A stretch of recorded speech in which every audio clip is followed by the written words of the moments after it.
What do you say to the fan who gave you back your 600th ball? That was really cool. I got it in the bag over there, so Mike gave it away. He goes, man, I'm sorry, man. I get it. I said sorry. I'm sure they'll figure out a way to get it back. But I don't actually keep too many things. So in that circumstance, I felt like that might be a good one to keep. Yeah, let's get it back, short of giving him fair value for the gift he was given by Mike Evans. I've got some strong opinions about this, although it's easy for me to say it. It would be much harder to actually do it, because if you are the one who is given the ball and then they come over and ask for it back and you say no, it quickly becomes apparent to everyone that you are a jerk.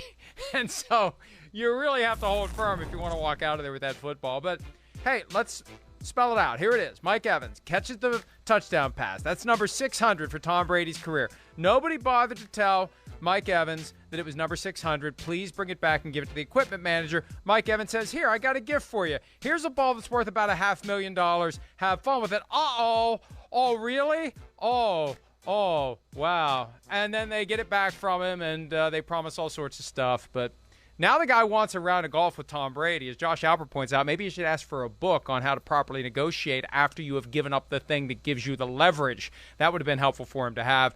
Charean, what would you have done in that spot? Well, we've debated this all day on our PFT text string, and I know you and I disagree on what we would do here. First of all, Mike, the fact that we're talking about this is the most talked about story today tells you really how bad the games were this weekend, and they were bad. This was a bad weekend of football. This is the best thing that we've talked about all day, right? But Mike, I would have held on to the ball and said I will give it back to him after the game, and I would have wanted to talk to him personally, hand him the ball, and that gives me time to think about what I want to ask for. 2 Super Bowl tickets, some signed stuff. What do you want? A round of golf? That's what he wants, a round of golf, whatever. It's not going to be $500,000 worth of stuff. I would have given him the ball back, but I would have taken time to figure out what I wanted in return from the ball and meet him after the game. There's no guarantee now that they'll bring him out to practice or let him meet Tom Brady and Mike Evans or anything. So I would have at least wanted to be guaranteed that. Well, and there is a way that it can happen. We can shame Tom Brady into it because the guy handed back a ball estimated to be worth $500,000. And I go back to October of 2001, 21 years ago, when Tom Brady throws his first NFL touchdown pass. Terry Glenn throws it into the stands, the late Terry Glenn, who caught that first touchdown pass in Tom Brady's career. The fan who got it kept it for all of Brady's time with the team. He kept it in a safe deposit box. He would go visit the ball before big games. Sold it at auction earlier this year for $425,000. Nobody ever asked him to give it back. Nobody ever said, that's not yours. You go to the game, they give you the ball. Now, I don't know. I'm going to try to find the fine print on a Buccaneers ticket. Is there something there that says anything that comes into the stand, we reserve the right to claim it? It's an interesting legal question, but here's what I would have done if I would have,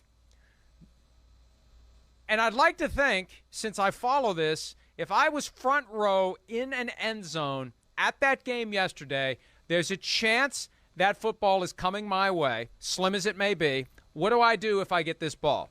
And the smart thing to do, as I said on our text thread today, would have been for that man to declare loudly, I have to poop, and go to the bathroom and never come back. Leave. Forget about the game. You are carrying $500,000 in your hands, and you don't want there to be a buzz. Oh, he's got the football, because then you get hit with a sock full of pennies, and there goes the $500,000 ball. I would have gone home at that moment, secured the ball, and then figured out what to do next. But he was given a lottery ticket worth $500,000, and he gave it back. And now he's trying to negotiate a better return for it now.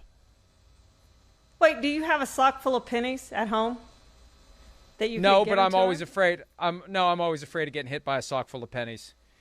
I have a feeling getting hit. Mike, because I know how much it hurts getting hit by a shower door, I have a feeling getting hit by a sock full of pennies would be even worse. I'm not even sure Tom Brady knew that was his 600th, because when you watch that, Mike Evans drops the ball to the ground. And then I presume that he here, because Tom Brady's coming up to him, and Brady gets there before he gives the ball away. And the guy says he yelled, the doctor says he yelled, Big Mike. So I'm presuming that he yelled Big Mike, and he picked up the ball at that point and walked it back over to him. My point is, I don't know how many people realized that was his 600th touchdown. Obviously, someone on the sideline did, but I'm thinking someone told Brady after he got back to the sideline that that was the 600th. And hey, by the way, do you want the ball? We're going to go get it if you do. And he said, yes, I do. I'm guessing that how it worked out. I wish someone had asked Brady if he knew that was his 600th.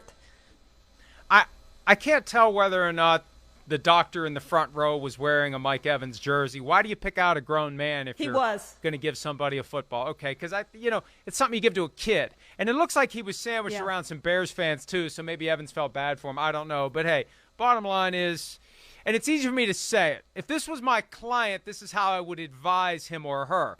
I don't know that I would necessarily do it, but the first thing I would have done was gotten the hell out of there and figured out a strategy for how to deal with this later, because in that moment, when they come over and they start explaining it to you, if people figure out what's going on, then you're a big jerk for not giving the football back, and you deal with that pressure, that collective peer pressure. Oh, come on, just give the ball back. Oh, come on, don't be a jerk. I'd have gotten the hell out of there, because that's $500,000. $500,000 pre-tax, so after tax, it's still a lot of money.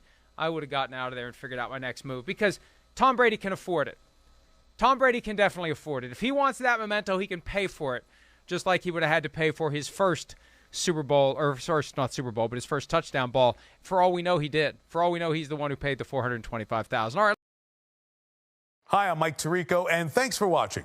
Make sure to hit subscribe for the latest news and highlights from NBC Sports.